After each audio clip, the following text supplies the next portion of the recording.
Pro documentary Urdu के मोअज़्ज़ज़ दोस्तों, अस्सलाम वालेकुम। नाज़रीन ग्रामी, एक ट्रेन मशरकी पाकिस्तान के साथ इंडियन सरहदी इलाके से इंडियन रियासत उत्तर प्रदेश जा रही थी। जब रेलगाड़ी एक स्टेशन पर रुकी तो अंदर दाखिल होने वाले इंडियन फौजी अफसर ने बुलंद आवाज में पूछा कि किसी ने करेंसी तब्दील करवानी है तो बताए। इस डिब्बे में मौजूद पाकिस्तानी फौज के कई अफसरान ने अपनी जेबें टटोली और जो पैसे थे वो इंडियन फौजी के हाथों इंडियन करेंसी में तब्दील करवा लिए। इस ट्रेन में पाकिस्तानी फौज के एक अफसर मेजर तारक परवेज भी शामिल थे। मेजर तारक परवेज ने रकम ली और उसे अपने कपड़ों के मुख्तलिफ हिस्सों में छुपा लिया। इनके साथ कई फौजी अफसर खाने पीने की अशिया खरीद रहे थे, मगर वो अपने जहन में कुछ और ही मनसूबा बना रहे थे। दोस्तों, ये 1971 का दिसंबर था और पाकिस्तान ने कुछ दिन पहले ही इंडिया के खिलाफ हथियार डाले के मुआहदे पर दस्तखत किए थे, जिसके बाद इस वक्त दुनिया की सबसे नई रियासत बांग्लादेश वजूद में आई थी। उस शिकस्त के बाद पाकिस्तान के हजारों फौजी जंगी कैदी करार दिए गए, जिनमें से मासवाए चंद खुशकिस्मत फौजियों के बाकी तमाम ने अगले कई साल इंडिया के मुख्तलिफ फौजी कैंपों में जेर हिरासत गुजारे। इंडियन फौज के सामने हथियार डालने के बाद पाकिस्तानी फौज के एहलकारों को बतौर जंगी कैदी मुख्तलिफ कैंपों में भेजने का आगाज हो गया था, क्योंकि बांग्लादेश में फसादात और पाकिस्तानी फौजियों पर हमले का खतरा था और ऐसे इंतजाम भी नहीं थे कि जहां तवील मुद्दत के लिए इतनी बड़ी तादाद में फौजी एहलकारों को रखा जा सके। इसलिए इन फौजियों को इंडिया मुंतकिल करने का फैसला किया गया। मेजर तारक परवेज और उनके कजन मेजर नादिर परवेज समेत कई अफसरान और सिपाही इस ट्रेन पर सवार थे। ट्रेन मुख्तलिफ इलाकों से होती हुई बिलाहर इंडिया की रियासत उत्तर प्रदेश के फौजी छावनी फतेहगढ़ पहुंची। यहाँ जंगी कैदियों के लिए बने एक कैंप में इन अफसरान और सिपाहियों ने अगले 2.25 साल गुजारने थे। कैद से फरार के मंसूबे तो उसी वक्त ही बनने शुरू हो गए थे जब हथियार डालने की खबरें छावनी से होती हुई अगले मोर्चों तक पहुंची थी। कई फौजियों ने फरार होने की कोशिश भी की, मगर कामयाब ना हो सके। दोस्तों, आपको बताता चलूं कि बैनुल-अक़वामी कवानीन के मुताबिक हर जंगी कैदी को यह हक हासिल है कि वो दुश्मन की कैद से फरार होने की कोशिश करे और ऐसा करते हुए पकड़े जाने पर उसे सजा नहीं दी जा सकती। मेजर तारक परवेज और उनके कई साथी इसी ताक में रहे कि कहीं किसी इंडियन फौजी से कोई चूक हो और मौका मिलते ही ट्रेन से भाग जाएं, मगर मजाल है जो कोई इंडियन फौजी टस से मस हुआ हो। मेजर तारक परवेज और उनके हमरा कैदियों को फतेहगढ़ के कैंप नंबर 45 में रखा गया। इस कैंप में अफसरों के लिए 2 लंबी बैरक्स थी और एक बैरक को 6 हिस्सों में तकसीम किया गया था। एक हिस्सा जूनियर अफसरान की रिहाइश के लिए था, जबकि दूसरा हिस्सा तफरीही कमरा, तीसरा हिस्सा डाइनिंग हॉल और चौथा हिस्सा अर्दलियों के लिए मुख्तसर किया गया था। बावर्चीखाना और स्टोर रूम भी एक हिस्से में थे। दूसरी बैरक को 2 हिस्सों में तकसीम किया गया। एक हिस्सा 8 फुट लंबा था जिसमें लकड़ियों से 5 गुसलखाने बनाए गए थे, जबकि दूसरे हिस्से में 43 अफसरान ने रहना था। इन आरजी गुसलखानों के साथ एक गहरी हंदक वाला बैतुल हला भी बनाया गया था। यही वो बैरक थी जहां मेजर तारक परवेज कैद थे और यही वो गुसलखाने थे जहां से फरार होने का मंसूबा शुरू हुआ। तारक परवेज बताते हैं कि फरार होने के लिए तैयार पाकिस्तानी फौजी अफसरों ने पहले तो कपड़ों का एक एक जोड़ा छुपाया, फिर करेंसी छुपाई गई। इन अफसरों ने बतौर कैदी तस्वीरें खिंचवाने के लिए दाढ़ी रखी। इसकी वजह यह थी कि फरार होने के बाद वो अपना चेहरा किसी हद तक तब्दील कर सकेंगे। दोस्तों, ये फरार आसान नहीं था और वो भी इस कदर सख्त सिक्योरिटी में। इंडियन फौज ने कैद खानों को फुल प्रूफ बनाया था ताकि कोई भाग ना सके। कैंप में हारदार तारों की 5 कतारें थी, 50 गज के फासले पर वॉच टावर बने हुए थे और हर एक पर सर्च लाइट थी, जबकि हर 20 गज पर एक ट्यूब लाइट थी। हिरासत में रहने के चंद दिन बाद दोनों कजन परवेज और नादर ने कुछ और अफसरान को अपने साथ मिला लिया। अब भागने का बाकायदा मंसूबा तैयार हुआ।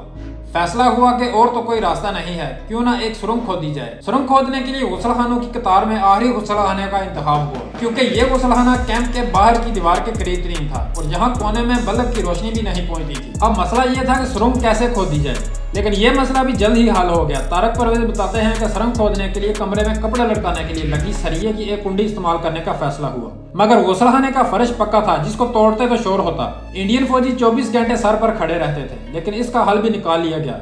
फतेहगढ़ छावनी असल में राजपूत रेजिमेंट का ट्रेनिंग सेंटर था। यहाँ कैंप के साथ ही फायरिंग रेंज भी थी, जहाँ इंडियन सिपाही फायरिंग की मशक करते थे। उनकी मशक करने के टाइम नोट किए गए। तारक परवेज बताते हैं कि पहला हथियार जो सुरंग खोदने के लिए इस्तेमाल हुआ वो कुंडी थी। वो फायर करते इधर में सरिये से फर्श तोड़ता, वहाँ ठा होती और यहाँ टक टक होता। ऐसा करते करते हमने फर्श तोड़ दिया और सुरंग का सराह भी बन गया, मगर अब मुश्किल ये थी कि इसे छुपाया कैसे जाए। एक बार फिर कैदी अफसरान की खुफिया कॉन्फ्रेंस हुई, जिसमें एक पाकिस्तान की इंजीनियर कोर के अफसर मेजर रिजवान भी थे। उनको इस मंसूबे में शामिल किया गया और कहा गया कि वो एक ऐसा ढक्कन बनाए जिससे सुराख छुप जाए। मेजर रिजवान की मदद से लोहे की चारपाइयों में से तारे निकालकर मेन होल को बनाया गया। अब वहीं बावर्चीखाने से एक बड़ी छुरी चुराई गई और यूं छुरी से सुरंग खोदने का काम शुरू हुआ। छावनी के साथ ही दरिया था, इसलिए जमीन कदरे नरम थी। तारक परवेज बताते हैं कि किचन की एक छुरी थी और हमने पूरा टनल बना दिया। अब अगला मसला था कि खुदाई से निकलने वाली मिट्टी का क्या करना है।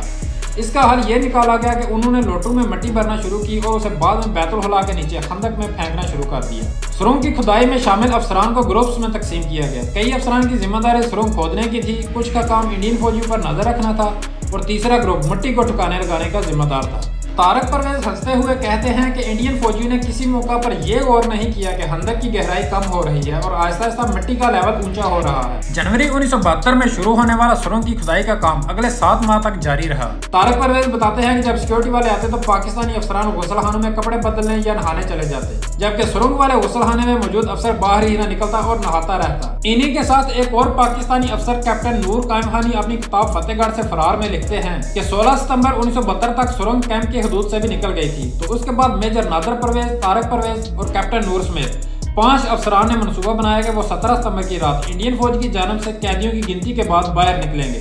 17 सितंबर की रात पहले मेजर नादर परवेज, उनके कजन मेजर तारक परवेज और कैप्टन नूर कायम खान निकले, जबकि उनके निकलने के चंद घंटे बाद बाकी कुछ अफसरान निकले। इन फौजियों ने अपना पाकिस्तानी यूनिफॉर्म पहना और सुरंग से निकले। पाकिस्तानी फौज का लिबास पहनने की वजह यह फैसला था कि अगर गोली लगी तो अपनी फौज के यूनिफॉर्म में मरेंगे। तारक परवेज बताते हैं कि हमने फैसला किया था कि बाकी के अफसरान अगर टोलियों की सूरत में भी निकलना चाहते हैं तो वो अपना मनसूबा तैयार करें और किसी दूसरे ग्रुप को इसके बारे में ना बताएं, ताकि पकड़े जाने की सूरत में तशद्दुद के बावजूद हम अपने दूसरे साथियों के बारे में कुछ ना बता सकें। लेकिन इन 5 अफसरान के अलावा कोई बाहर नहीं निकला, क्योंकि इनके पास ना तो इंडियन करेंसी थी और ना ही ऐसा लिबास जिस पर POW की मोहर ना हो। सुरंग से निकलने के बाद इन लोगों ने अपना अपना लिबास तब्दील किया और अपनी अपनी दाढ़ियां मंडवाई, ताकि उनका हुलिया उन तस्वीरों से कुछ मुख्तलिफ नजर आए जो चंद रोज में इंडिया के अखबारों में छपनी थी। कैंप से बाहर निकलने के बाद अगला मरहला था इंडिया से बाहर निकलने का। लेकिन आगे बढ़ने से पहले आपसे गुजारिश है कि चैनल को सब्सक्राइब करके वीडियो को लाइक करके कमेंट बॉक्स में अपना फीडबैक जरूर दें।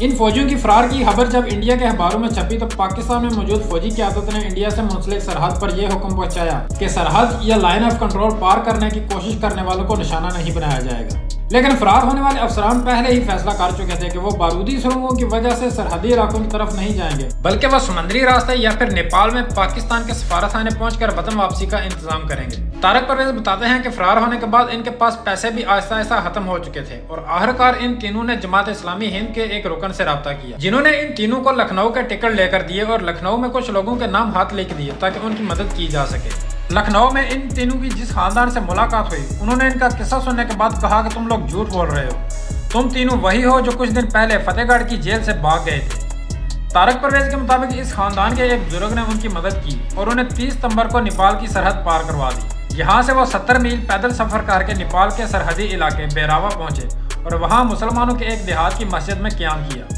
इन लोगों के पास पैसे कम होने की वजह से जहाज का सिर्फ एक टिकट खरीदा गया और नादर परवेज खटमंडू रवाना हुए, जहां उन्होंने पाकिस्तान के सफारतखाने पहुंचकर बाकी दोनों अफसरान के लिए भी टिकट भिजवाए। तारक परवेज बताते हैं कि वो लम्हा मुझे कभी नहीं भूलता जब मैं खटमंडू एयरपोर्ट से निकलकर पाकिस्तानी सफारतखाने की जानब जा रहा था। मुझे दूर से सफारतखाने की इमारत पर अपने मुल्क का झंडा लहराता हुआ नजर आया और फरते जज्बात में मेरी आंखों से आंसू आ गए। ये तीनों PIE के प्रवास से 11 अक्टूबर को कराची पहुंचे, जहां इनकी सिक्योरिटी क्लियरेंस हुई और उसके बाद अपने अहले खाना से मिलने की इजाजत मिली। तारक परवेज कहते हैं कि जब हम जहाज से उतरे तो सबसे पहले हमने सजदा किया कि हम अपनी मिट्टी पर वापस आ गए हैं। हमारी हालत ऐसी थी कि घर वाले पहचान नहीं पाए, लेकिन वो वक्त बहुत जज्बाती थे। मेरी माँ बार बार मुझे गले लगाती और रोती थी। मेजर तारक परवेज बाद में पाकिस्तानी फौज में लेफ्टिनेंट जनरल के ओहदे तक भी पहुंचे। तो नाज़रीन गिरामी, ये थी हमारी आज की वीडियो। मिलते हैं अगली वीडियो में, तब तक अल्लाह हाफिज।